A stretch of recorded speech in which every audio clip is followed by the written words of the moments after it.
Okay, so today's topic is SDLC, right? In SDLC, software development lifecycle models, right? Different type of the software development lifecycle models are available, right? So we focus on different software development lifecycle, right, model in this lecture, right? Some common software development life cycles models are a waterfall model, prototype model, a spiral model, iterative waterfall model. These are the very common or famous software development life cycle model. So the first model is classical waterfall model, right? So in classical waterfall model, we define the things in six different ways, right? Okay. So first, in first phase, in classical waterfall model, this topic is also covered in software engineering, right? So in this part, we focus on the main points, not go to the details of the things, right? Okay. So classical waterfall model, the first part is feasibility study. What is the meaning of feasibility study? If you take care of any project, is starting of the project, so you gathering the requirement, how the requirements are finalized, what is the working styles, right? How to accomplish the task when you use the computers, right, in comparison to manual things, right? So these are the parts of feasible studies, right? After feasible study, requirement analysis. On the basis of feasible study, you meet the requirement on your feasible studies basis, right? So when you analyze the thing, after analyzing the thing, you fix the things according to computerization's point of view, right? When the things are finalized, then you design the exactly requirement which you have gathered, and you convert that gathering information in a pictorial form or a graphic form. That's a user easily understand the thing. So that part is covered in the designing part. In designing, after designing, we focus on the coding part. After completion of the coding, right, we go on the testing part, and after testing, we go on the maintenance part, right? So in general, one question is arises: what is the difference between SDLC and PDLC? SDLC means software development lifecycle and PDLC means project development lifecycle. So the question is arise, what is the difference between software development lifecycle and project development lifecycle? So there is only single difference, right? What is the software and what is the project, right? So you deal with the project, right? You develop you solve a problem, you define a solution for a particular problem, you computerize that thing, that is a project, right? When you develop the things, that is a project. When you use the thing, that is a project. When you develop the thing and hand over to the customer, right, it means that project is converted into product or software, right? Is that clear? It means जब तक आप अपने organisation में कोई भी चीज work कर रहे हो, that is a project, right? उस प्रोजेक्ट पे आपने वर्क किया, उसको आपने कंप्लीट किया, डिजाइन किया, सारा काम करने के बाद, टेस्टिंग करने के बाद में आपने उसे जिस भी कस्टमर के लिए डिजाइन किया था उसको हैंड ओवर कर दिया, राइट? तो जब आप हैंड ओवर करते हो, तब आपके पास में वो पर्टिकुलर प्रोजेक्ट या वो आपके पास में जो भी आपने काम किया हुआ था वो प्रोडक्ट में कन्वर्ट हो गया, राइट? या सॉफ्टवेयर में कन्वर्ट हो गया। क्यों? क्योंकि अब वो एंड यूजर्स के थ्रू एनालाइज हो रहा है। That clear? सो यहाँ पे आपके पास जब तक प्रोजेक्ट आपके विद इन ऑर्गेनाइजेशन डेवलप हो रहा है, there is no maintenance is required. Maintenance is required after the completion of project. When we take example television, right? Okay, जब तक टेलीविजन आपके पास में क्या है, किसी भी पर्टिकुलर जो भी प्रोडक्शन यूनिट है किसी भी कंपनी की, राइट, वहां पे आपके पास में टीवी मैन्युफैक्चर्ड हो रहा है, राइट, प्रोड्यूस हो रहा है, टेस्टिंग हो रही है और उसे उठा के एक बॉक्स में अच्छे से पैक करके रख दिया जा रहा है, राइट? सो क्या वहां पे मेंटेनेंस पार्ट है? No, there is no maintenance part. Maintenance कब आता है? 1 ईयर वारंटी गारंटी कब आती है, कब से स्टार्ट होती है? When the product is delivered to the customer end. So product and project, these are the two different things, right? So software means when you deliver the developed thing to end user and end user start using that thing, right? That is a software development life cycle. Before that, everything is covered, right? It means feasible study, requirement analysis, design, coding, testing. These are the part in product development life cycle also, right? Clear? So maintenance part is not included in a product development life cycle. Okay, right? So जब भी हम कभी भी आपसे बोलते हैं SDLC और PDLC में क्या difference होता है, so simple one line answer is that maintenance part is not considered into PDLC. Maintenance part is considered in only SDLC. Right? This is a common interview question. So remember this point, right? Always. Now, relatively effort for phases. So in first phase between the feasibility study and testing is known as development phase, right? Among all life cycle phases, maintenance phase and consuming maximum efforts.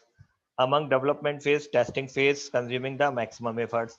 It means in general sense, अगर हम software industry की बात करें, so software industry में आपके पास में जो भी काम है, वो जनरली हम लोग कहाँ पे मैक्सिमम टाइम इन्वेस्ट करते हैं, या तो आपके पास में रिक्वायरमेंट एनालिसिस, गैदरिंग एंड उसको कन्वर्ट करने तक के पार्ट में, एंड देन फिर टेस्टिंग के पार्ट्स में। रिमेनिंग जो भी आपके पास में कोडिंग का पार्ट होता है, right, that is minimised why, because हम उसकी एल्गो, उसके सूडो कोड्स, उससे रिलेटेड सारी चीजें पहले से डिजाइन करके रखते हैं। सो अगर हमने लॉजिक डिजाइन कर रखा है तो उस लॉजिक को कन्वर्ट करने में हमें मैक्सिमम टाइम नहीं चाहिए होगा, दैट मिनिमम टाइम रिक्वायरमेंट्स है। सो मैक्सिमम टाइम हम कहाँ पे इन्वेस्ट करते हैं? चीजों को फ्रीज करने में, चीजों को एनालाइज करने में, चीजों का सोल्यूशन कैसे डिफाइन होगा। These are the main working on the project sites, right? So most organization usually define standards on output, delivery, product at the end of every phase, entry and exit criteria of every phase. यानी हम जितने भी phases की बात करते हैं उसमें certain level पे हम इनपुट करेंगे और उसको सर्टेन लेवल पे प्रोसेस करने के बाद नेक्स्ट फेज को एज अ आउटपुट डिफाइन कर देंगे। फॉर एग्जांपल, हमने सबसे पहले क्या किया हुआ, feasibility study. So when you complete the feasibility study, तो इट मींस आपने कुछ रिक्वायरमेंट्स गैदर कर ली होंगी, राइट? उन रिक्वायरमेंट्स को आपने समरी पॉइंट ऑफ व्यू पे नेक्स्ट फेज के लिए इनपुट में भेज दिया, राइट? नाउ नेक्स्ट फेज में अब उन पर्टिकुलर रिक्वायरमेंट्स को आपके पास में रिफाइन करके आपके पास डेटाबेस या जो फ्रंट एंड डिजाइनिंग होनी है वो सारी चीजें आपके पास में वहां रिफाइन की जाएंगी। सो हर एक फेज इटसेल्फ में अपने आप में कंप्लीट प्रोसेस है, बट उस प्रोसेस को जो भी आपके पास में आउटपुट है वो नेक्स्ट फेज के लिए आपके पास में एज अ इनपुट वर्क करेगा, right? So there are they also prescribe specific methodologies for specification, design, testing, and project management. These are the general words which are used. First is specifications क्या है, designing कैसे करोगे, testing कैसे करोगे, project management, मतलब इन सारी चीजों को आप किस तरीके से मैनेज करोगे, राइट? तो क्लासिकल वाटरफॉल मॉडल्स में नेक्स्ट पॉइंट है the guidelines and methodologies for our organization, call the organisation software development methodologies. हर एक ऑर्गेनाइजेशन का वर्क करने का स्ट्रेटजी, राइट, या कल्चर अलग अलग होता है। For example we take example PSIT, KIT और MPC और नारायणा, राइट? सो हर एक कॉलेज का अपना वर्किंग स्टाइल अलग अलग है ना, राइट? जो यूनिवर्सिटी कैरिकुलम है that is a different thing, वो सारे लोग फॉलो करेंगे, बट इंटरनली हमें क्लास 40 मिनट्स रखनी है, 50 मिनट्स रखनी है, हमें 1 मिनट लेना है, 2 मिनट लेना है। These are the different criteria. हमें स्टूडेंट्स को कौन सी एडिशनल ट्रेनिंग्स देनी है, राइट? कौन से हमारे पास में एडिशनल रिसोर्सेस हैं जो हम अपने स्टूडेंट्स को प्रोवाइड कराना है जिससे वो आपके पास में ज़्यादा ग्रूम हो। तो ये आपके पास में अलग अलग ऑर्गेनाइजेशन की अलग अलग स्ट्रेटेजीज होती हैं, राइट?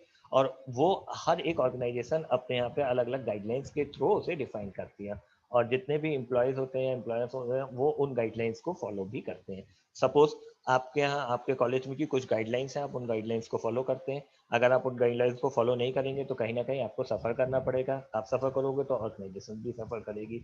सो अल्टीमेटली आपके पास में जितनी भी चीजें हैं ये सारी एक दूसरे के साथ में कोरिलेटेड है, right? Software development organisations accept fresh engineers to master the organisation software development. मतलब जब भी हमारे पास में जो भी फ्रेशर्स आते हैं, राइट, उनको हम ट्रेन करते हैं, राइट, एक्चुअल अपने इन्वायरमेंट में। जैसे एक नॉर्मल एग्जांपल लेते हैं, आप में से मैक्सिमम लोगों ने DBMS पढ़ा, राइट? तो जब आप DBMS पढ़ते हो तो आपसे एक वर्ड बोला जाता है कि आप कंस्टेंट्स का नेम प्रॉपर्ली डिफाइन करो, राइट? सो क्या मीनिंग है कंस्टेंट्स का नेम प्रॉपर्ली डिफाइन करने का? ये इंडस्ट्री नॉर्म्स है, right? Avoid asterisk asterisk use मत करो, राइट, डिस्टिंक्ट यूज मत करो। So these are the things जो आपके पास में इंडस्ट्री पैरामीटर्स हैं।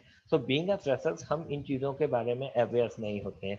तो हमें उन चीज़ों के बारे में अवेयर कराया जाता है एंड देन हम फ्रेशर से एक इंटरमीडिएट पार्ट पे शिफ्ट होते चले जाते हैं, राइट। फिजिबिलिटी स्टडी में आपके पास में main M of feasibility studies क्या होता है आपके पास में, generally determine whether developing the product financially worth while है, टेक्निकल फिजिबल। दो चीजें होती हैं। हम किसी भी प्रोजेक्ट को अगर डेवलप करने जा रहे हैं, राइट, सो हमने उस प्रोजेक्ट की क्या कॉस्ट डिजाइन करी है। सपोज इस चीज को आप नॉर्मल लेमैन के सेंस में समझो। आपको घर में कोई वर्क कराना है, कंस्ट्रक्शन वर्क कराना है या आपके पास में वुडन वर्क कराना है, राइट। आपने अपना एक एस्टीमेट सोच के रखा हुआ है, क्लियर, कि हम इतना मनी इन्वॉल्व करेंगे या इन्वेस्ट करेंगे, right. After deciding this things आपने मार्केट सर्वे किया, राइट। आपने बोला कि हम उसे डेली बेसिस पे कराएंगे या किसी को कॉन्ट्रैक्ट देंगे, राइट, या किसी आर्किटेक्ट के थ्रू कराएंगे। And number of things are available in term of financial point of view. आपके बजट में क्या चीज सूट कर रही है, राइट, और कौन सी चीज आपके अकॉर्डिंग वर्थफुल है, राइट। सो ये चीजें आपके पास में पहले लेवल पे आप डिजाइन करते हो, right. So most of the लोगों ने ये चीज अपने रियल लाइफ में फेस भी करी होगी। सपोज आपको कहीं जाना होता है तो आप बहुत सारे अल्टरनेटिव्स होते हैं, आप उनमें से किसी एक अल्टरनेटिव को चूज करते हो एज पर योर रिक्वायरमेंट। कभी होता है आप पब्लिक व्हीकल्स को चूज कर लेते हो, कभी आप अपने प्राइवेट व्हीकल्स में, कभी आप प्राइवेट व्हीकल्स में भी ऑप्शंस हैं, आप फोर व्हीलर यूज करते हो या टू व्हीलर्स यूज करते हो। It depends on your requirements, right. तो ये रिक्वायरमेंट्स आपके पास में अलग अलग टेबल पर डिफाइन करती है, कभी फाइनेंशियल कंडीशंस पे भी डिफाइन करती है और कभी आपके पास में टाइम और सिचुएशंस के अकॉर्डिंग भी डिफाइन करती है, right. So this is the first consideration. Next part is technical feasibility. Suppose हमारी ऑर्गेनाइजेशन में मैक्सिमम जो डेवलपर्स हैं वो पीएचपी डेवलपर्स हैं, किसी को भी एंड्रॉइड डेवलपमेंट का आइडिया नहीं है, राइट। और हम एक प्रोजेक्ट जो मार्केट से है वो हम एंड्रॉइड बेस्ड प्रोजेक्ट उठा रहे हैं, राइट। सो अब हमें टेक्निकल फिजिबिलिटी भी देखना पड़ेगी कि सपोज अगर हम इस प्रोजेक्ट को ऑप्ट कर लेते हैं तो इसकी कॉस्टिंग है, उस कॉस्टिंग में हमें अपनी ट्रेनिंग भी बियर करनी पड़ेगी। तो क्या ये चीजें हमारे लिए फिजिबल है या नहीं है, that is a part of feasible study, कि वो इकोनॉमिकल पॉइंट ऑफ व्यू पे और टेक्निकल पॉइंट ऑफ व्यू पे हमारे लिए बेनिफिशियल है या नहीं है। सपोज आपने कोई प्रोजेक्ट 1 लाख रुपीज का उठाया और आपकी जो कैलकुलेशन थी आपने मान के चला था इसमें टोटल इन्वेस्टमेंट करने के बाद में जब हम इसे एंड यूजर को डिलीवर करेंगे तो मैक्सिमम से मैक्सिमम हमें 70,000 रुपीज खर्च करना पड़ेगा, 30,000 rupees is our profit. But आपका जो फिजिबिलिटी स्टडी थी, जो कैलकुलेशंस था, दैट इज मिसमैच। मालूम चला आप प्रोजेक्ट कंप्लीट करते करते आपने जो कॉस्टिंग बियर करी वो 1,30,000 हो गई। सो इट मीन्स आप 30,000 के लॉस में चले गए, क्लियर। सो ये चीजें आपके पास में हम फिजिबिलिटी स्टडीज में डिफाइन करते हैं।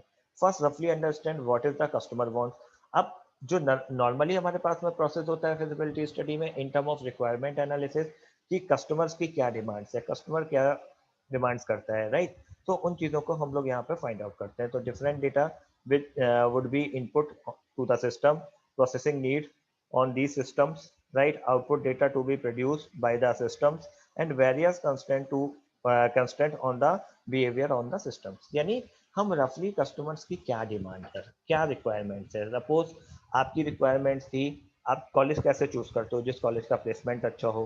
कुछ लोगों की रिक्वायरमेंट्स आती हो केवल डिग्री है, घर पे बहुत अच्छा बिजनेस है, उन्हें केवल डिग्री चाहिए, राइट। सो सबकी रिक्वायरमेंट्स अलग अलग होती है। तो हम जिस प्रोजेक्ट को डील कर रहे हैं वहाँ पे जो भी कस्टमर है उस कस्टमर्स की रिक्वायरमेंट को हमें बहुत नीट एंड क्लीन समझना पड़ता है, तभी हम क्या कर सकते हैं, अपने सॉफ्टवेयर को to the point and to the line define कर सकते हैं। Okay, now activity during feasible study, work out on overall understanding of the problems की हमारे पास एक्चुअल प्रॉब्लम्स क्या थी, राइट। फॉर्मुलेट डिफरेंट सोल्यूशंस, हो सकता है कि हमारे पास एक ही प्रॉब्लम्स को सॉल्व करने के बहुत सारे तरीके हों, राइट।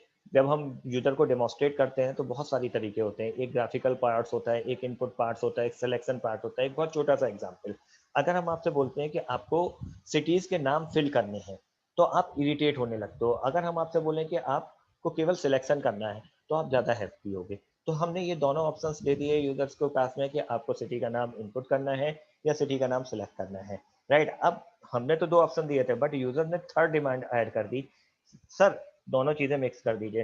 कि अगर हमारे पास में कुछ सिटीज आप डाल के दे दिए जो हमारे पास में कॉमन यूज है, उनको आप डाल दीजिए। अगर कोई सिटी नहीं होगी तो हम अदर में जाके उसे ऐड कर दें, वो नेक्स्ट टाइम हमारे पास में विजिबल होने लगे। So that is the feasibility study requirement. So आप जो सोल्यूशंस लेके गए थे, हो सकता है उनमें से कुछ पार्ट्स पे कस्टमर आर सेटिस्फाइड, बट हो सकता है some additional requirements are given through the customer sides, right? So both the conditions are applicable on that points, right? Formulate different solution studies। आपके पास में जो भी solutions है वो आप सारी स्ट्रेटेजीज को ऑटोमेटिकली डिफाइन करोगे, राइट? उसमें से जो भी कस्टमर पिक करेगा, right? Examine alternate solution strategies in term of resource requirement, cost of development and development time। Suppose customer ने एक रिक्वायरमेंट आपको दी कि सर हम क्यूआर कोड स्कैनिंग लगाएंगे, राइट? और उसे नहीं आइडिया है कि क्यूआर कोड स्कैनिंग में कुछ खर्चा बढ़ेगा नहीं बढ़ेगा, क्या चीज़ है। So it's your prime duty कि आप उसे ये बताओगे कि सर जो आपने बजट डिफाइन किया है उसमें ये फैसिलिटी एड ऑन नहीं हो सकती है, क्योंकि इसमें एडिशनल कॉस्ट भी करनी पड़ेगी, right? If you want to add additional cost that is okay, otherwise you forget this thing, right? So term of cost, term of, और सपोज अगर आपके पास उसने बोला कि हमें मल्टी यूजर इन्वायरमेंट बनाना और उसके सिस्टम की कैपेसिटी नहीं है, so you increase the capacity. तो each and everything is correlated, right? So आप अगर कस्टमर ने कोई भी चीज डिमांड करी है तो जरूरी नहीं कि हम ब्लाइंडली उसकी सारी डिमांड्स मान लेंगे, right? Being a technical person हम उस डिमांड को एनालाइज करेंगे। If it is feasible then accept it, if it's not feasible then communicate to the customer and find out the nearby solutions, right? Okay. Activity during feasible study, right? So the perform a cost oblique benefit analysis जो already discuss किया हुआ था। You may determine then none of the solution is feasible due to high cost, resource constraint, technical reason। May be sometimes ऐसा हो सकता है किसी particular problem का आपके पास में कोई सोल्यूशन नहीं हो, maybe it is possible. So आप उसे क्या करते हो, फॉर अ टाइमिंग होल्ड डाल देते हो। सर इसे हम फर्दर डिस्कस करेंगे, right now in this situation there is no solution, we work out on that thing, right? And after workout we will discuss this problem and find out the solutions, right? Aim of this phase जो आपके पास में पूरा का पूरा requirement part का है उसका एम क्या है, right? So actually understand the exact requirement of the customer, right? You want to what the customer want, that is the main part of this phase, right? If you not understand what the customer want and what the customer exactly says, you you convert all the things according to your perception, at the end customer deny to accept your product, right? Clear? जो भी आपने software develop किया होगा वो software आपके पास में customer की रिक्वायरमेंट्स को मीट आउट नहीं करेगा, कस्टमर उसे लेने से डिनाई कर देगा, एट द एंड आपको लॉसेस बियर करने पड़ेंगे। क्लियर? सो इसीलिए आपके पास में सॉफ्टवेयर इंडस्ट्री में बहुत सारे एमओयूज और बहुत सारे आपके पास में डॉक्यूमेंटेशन साइन होते हैं। जब आपके पास में रिक्वायरमेंट फ्रीज होती है तो उस डॉक्यूमेंट्स को साइन किया जाता है। आफ्टर दैट हम अपनी रिक्वायरमेंट्स को चेंज नहीं कर सकते हैं। If we change our requirements तो हमें उन चेंजेस के लिए एडिशनल कॉस्ट बियर करनी पड़ेगी, एडिशनल टाइम बियर करना पड़ेगा।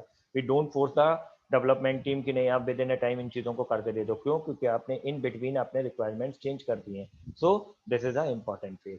When the requirements are freeze you don't change the requirement. If you change the requirement the ultimately project is suffer.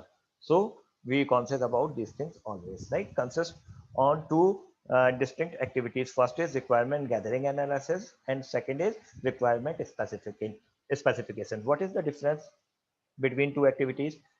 First is requirement gathering and analysis and second is requirement specification। जब हम किसी भी problem को solve करते हैं तो हम बहुत वाइडर वे में होते हैं, राइट? बहुत ज्यादा वाइडर वे में होते हैं। जब हम उन प्रॉब्लम्स के सॉल्यूशंस को फाइंड आउट करना चालू करते हैं तो हम उस प्रॉब्लम्स को नैरो करते चले जाते हैं। एट द लास्ट हमारे पास बहुत सारी गैदरिंग करने के बाद हमने उसके 4 सॉल्यूशंस निकाले। सो अब शुरू में हमें उसके 20 सोल्यूशन समझ में आ रहे थे। उस प्रॉब्लम को जब हमने टेक केयर करने स्टार्ट किया, जब हमने उस पर वर्किंग स्टार्ट करी, उसकी एनालिसिस स्टार्ट करी, उस पर एनालिसिस होल्ड करी, जो डेटा गैदर किया उसको इम्प्लीमेंट किया, आफ्टर दैट हम उन चीज़ों को स्पेसिफाई करते जा रहे हैं और एट द लास्ट हमने क्या किया, एक स्पेसिफिक सोल्यूशंस को डिफाइन कर दिया। 4 अल्टरनेटिव थे अकॉर्डिंग टू कस्टमर डिस्कशन, उसमें से 2 चीज़ें फाइनल हुई। बीइंग अ टेक्निकल पर्सन हमें पता है इन दोनों चीज़ों को हम किसी एक प्रॉपर तरीके से अचीव कर सकते हैं, तो which one is beneficial for us, so हम उस पार्ट को ऑप्ट कर लेते हैं। कस्टमर की रिक्वायरमेंट एक पार्ट पे सेटिस्फाई हो गई, now the technical requirement is another part. Suppose हमने शुरू में टेक्नोलॉजी लेके चली थी कि हम C++ पे काम करेंगे फॉर एग्जांपल। लेकिन जब हमने रिक्वायरमेंट गैदरिंग करी, सारी चीज़ें करी, एनालाइज करी, सब कुछ समझने के बाद में हमें लगा कि C++ में कुछ पार्ट करने में बहुत कॉम्प्लिकेटेड होगी, rather than we switch into Java, right. तो हमने जावा को ऑप्ट कर लिया, राइट। अब जावा को ऑप्ट करने के टाइम पे क्या हमारी कॉस्ट में कुछ वेरिएशन आ रहा है? यस, हमें उस चीज़ को भी एनालाइज करना पड़ेगा। इफ वी एनालाइज और कॉस्टिंग में बहुत ज़्यादा वेरिएशन नहीं है, 2 से 4% का वेरिएशन है, तो हम उन चीज़ों को इजीली स्पेसिफाई कर लेंगे, अपनी चीज़ों के साथ में इनकॉर्पोरेट कर लेंगे, right. Now goal of requirement analysis क्या है? Collect the related data from the customers, right. हमें क्लियरली अंडरस्टैंड होना चाहिए क्या कस्टमर चाह रहा है, उसके लिए हम क्वेश्चनर्स बनाते हैं, कुछ उसे प्रोटोटाइप दिखाते हैं, कुछ पुराने जो सॉफ्टवेयर चल रहे होते हैं वो रन करा के दिखाते हैं। अल्टीमेटली हमारे पास में क्या होता है कि हमें फाइंड आउट करना होता है एक्चुअल कस्टमर चाहता क्या है। कस्टमर को नहीं पता होता है। इन द बिगिनिंग कस्टमर आपके पास में ब्लैंक होता है, इनोसेंट होता है, उसे नहीं पता होता कि आपके पास में उसे कंप्यूटराइजेशन में क्या चीज़ चाहिए, राइट, कैसे चाहिए, कहाँ से आएगी, क्या आएगी, right. So they are highly confuse. तो आपकी रिक्वायरमेंट होती है टेक्निकल पर्सन की कि उन्हें समराइज कर दें, यानी उनकी प्रॉब्लम्स को समझें, उसके करस्पॉन्डिंगली नियर बाई सोल्यूशंस दें, जिससे कस्टमर जो आपके पास में रिक्वायरमेंट है वो फ्रीज आउट हो जाए, राइट। तो find out any inconsistency and incompleteness in the requirement, resolve all inconsistency and incompleteness, right। सो अगर हमारे पास में कोई भी चीज़ें इनकंसिस्टेंट रह गई, इनकम्प्लीट रह गई, तो हमें उन पर वर्कआउट करना है, राइट। उनको सम अप करना है, समराइज करना है, और फिर से कस्टमर के साथ में मीटिंग प्लान करनी है, और फिर उन चीज़ों को फाइनलाइज करना है। Gathering relevant data another requirements है। अगर हम इन रिलेवेंट डेटा एंटर कर लेंगे या अपने बेसिस पे कुछ डेटा मान के एंटर कर लेंगे, तो हमेशा ये चीज़ें हमारे लिए प्रॉब्लमेटिक होंगी। तो इसीलिए हम एंड यूजर्स के साथ में मीटिंग कंडक्ट करते हैं, सर्वे कंडक्ट करते हैं, डिस्कशंस करते हैं, राइट। और मल्टीपल टाइम इन चीज़ों को क्रॉस चेक करते हैं, जिससे हमारे पास में कहीं पे भी कोई भी जो रिक्वायरमेंट्स है वो आपके पास में वीक ना हो, right. For example for a business accounting software, interview all the accountants of the organization to find out their requirements. हो सकता है कि आपके ऑर्गेनाइजेशन में 5 या 6 अकाउंटेंट्स काम कर रहे हो, सबके पास अलग अलग तरीके का वर्क है, तो सबकी रिक्वायरमेंट अलग होगी, राइट। सारे लोगों की रिक्वायरमेंट गैदरिंग करने के बाद आपको सारी रिक्वायरमेंट समराइज करनी है, एक साथ इनकॉर्पोरेट करनी है, तो आप वो सारी चीज़ें एक साथ इनकॉर्पोरेट करोगे, राइट। सो इट मीन्स आपको हर एक पार्ट को टेक केयर करना है, right. The data you initialize collect from the users, right, would usually contain several condition and ambiguity, right, contradiction and ambiguity। तो सपोज हम जब इस तरीके का डेटा कलेक्ट करके लेके आते हैं, तो बहुत सारा डेटा हमारे पास में रिपीटेटिव होता है, एम्बिगुअस होता है, कंट्राडिक्टरी होता है। तो हम उन डेटा को बैठ के रिफाइन करते हैं, इसी को बोलते हैं स्पेसिफिकेशंस, राइट। यानी जब आप चीज़ों को रिफाइन करना स्टार्ट करते हो, तो आप एक पर्टिकुलर पार्ट पे पहुंच जाते हो, उस पर्टिकुलर पार्ट के सोल्यूशंस पे पहुंचते हो, स्पेसिफिकेशन पे पहुंचते हो, और फिर आपके पास में ना तो कुछ कंट्राडिक्शन होता है और ना ही कोई एम्बिग्यूटी होती है। फिर जब इन पार्ट को आप सॉल्व कर लेते हो, फिर आप यूजर को जाके इन चीज़ों को कम्युनिकेट करते हो। स्टिल फिर से अगर कुछ आपके पास में डिस्क्रिमिनेंसीज क्रिएट होती है, तो आप उसे फिर से सॉल्व आउट करते हो। अगर नहीं होती है, तो वो डॉक्यूमेंट्स आपके पास में फाइनल हो जाते हैं, right. So each user typically has only a partial or incomplete view of the system, right? Ambiguity and contradiction must be identified, resolved by the discussion with the customer. Already I told you, right? Next requirement are organized right into a software requirement specification document. अब जब ये सारी चीजें कर लोगे, तो suppose हो सकता है कि आज मैं आपके ऑर्गेनाइजेशन में काम कर रहा हूँ, कल छोड़ के चला जाऊँ, तो सारी रिक्वायरमेंट्स तो मेरे साथ चली जाएगी। फिर से जो दूसरा आएगा वो स्टार्ट करेगा ये से लेके जाए नहीं। सो इट मीन्स यहाँ पे चीजें क्या होती हैं, आपके पास में डॉक्यूमेंटेड फॉर्म में स्टोर होती जाती हैं, राइट। अब ये डॉक्यूमेंट रखने का भी एक तरीका होता है, इसके लिए भी आपके पास में एक स्ट्रक्चर डिफाइन होता है। तो यहाँ पे testing come to the picture, right. अगर हम डॉक्यूमेंट को एक प्रॉपर तरीके से नहीं रखेंगे, तो डॉक्यूमेंट भी मैसी होगा। तो इन चीज़ों को भी हमें क्या करना पड़ेगा, कंटिन्यूसली ऑब्जर्व करना पड़ेगा। So that is a part of testing, right. So जो चीज़ें आपने लिखी हुई हैं, वो जो स्टैंडर्ड्स हमने डिफाइन किए, तो उसी स्टैंडर्ड्स पे लिखे हैं या नहीं लिखे हैं, राइट। जैसे आप वेबसाइट डिजाइन करते हो, तो आप देखते हो जितने भी कंटेंट होते हैं, उनका font size, style, right, representations, font size, सब आपके पास में सिमिलर होता है हर एक जगह। ऐसा नहीं होता कि एक पेज पे कुछ और हो और एक पेज पे कुछ और हो, right. That is not possible.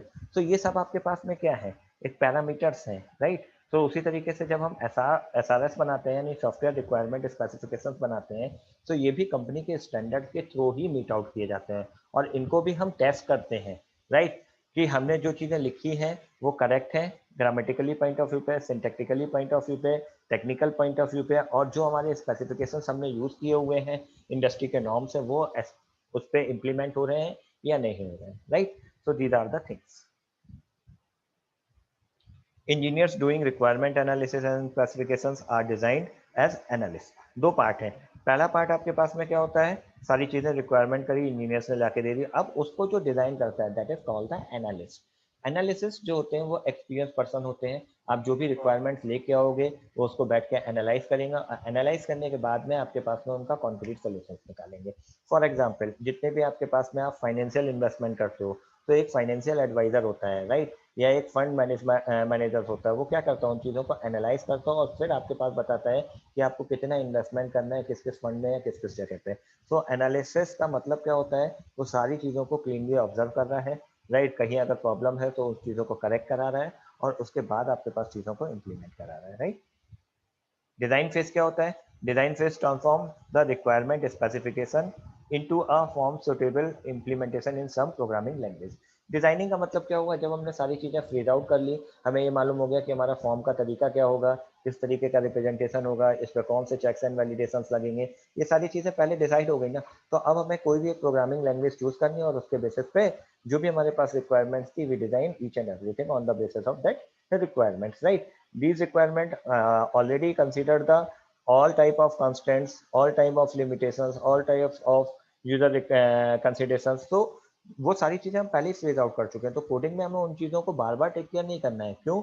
Already they are coded into SRS, वो आपके रिक्वायरमेंट एनालिसिस में ऑलरेडी कोड कर दी गई है। अब आपको उन सारी कंडीशंस को, प्री रिक्विजिट्स को, राइट, ध्यान में रख के ही कोडिंग करनी है, राइट, आपको कुछ एडिशनल नहीं सोचना है। ओके, सो इसीलिए आपके पास में जब हम डिजाइनिंग पार्ट पे आते हैं तो हमारे पास में चीजें बहुत ईज हो जाती हैं। Okay, in technical term, during designing phase, software architecture is delivered from the SRS document to design approach, traditional approach और object oriented।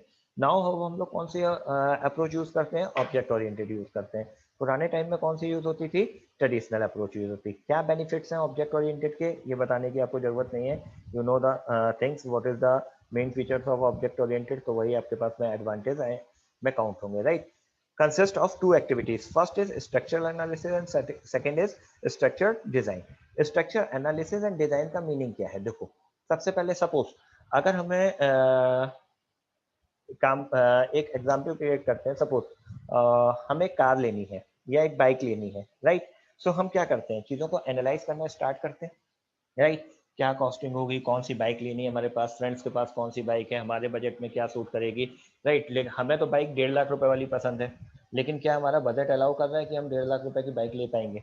तो बहुत सारी चीजें, लेकिन हमारी जो रिक्वायरमेंट है क्या वो उस पर्टिकुलर बाइक्स के जो रेट है उससे कम किसी बाइक में फुलफिल हो रही है? तो हम इन सारी चीजों को एनालाइज करते हैं। On the basis of analysation, right, हम उन सारी चीजों को फिर एक पर्टिकुलर फॉर्म में डिजाइन कर लेते हैं, राइट। सपोज हमारी सारी रिक्वायरमेंट मीट आउट हो गई, तो हमें ये मालूम चल गया कि हमारे पास जो 1 लाख रुपए की बाइक ले रहा है, तो उसकी जगह अब हमारे पास में जो मिनिमम रिक्वायरमेंट थी वो 40 to 50,000 रुपीज की बाइक में आके सेटल आउट हो गई। सो जब ये चीज हमारी फ्रीज हो गई तो अब हम क्या करते हैं, अब उन चीजों पर वर्कआउट करना स्टार्ट करते हैं कि अब इस बाइक को परचेज करने के लिए हमें मिनिमम रिक्वायरमेंट्स क्या है, कौन से डॉक्यूमेंट्स लगेंगे, किस जगह से परचेज करना है, क्या क्या उसकी फॉर्मेलिटीज हैं, right? So that our part is called the designing parts, right? Okay, so structure structured analysis activities क्या है? Identify all the functions to be performed, identify data flow among the functions, right, decompose each function recursively into sub functions, identify data flow among the sub functions as well, right? So ये आपके पास में general, जब भी हम किसी भी चीज को एनालाइज करते हैं तो ये उसके जनरल वर्ड्स होते हैं।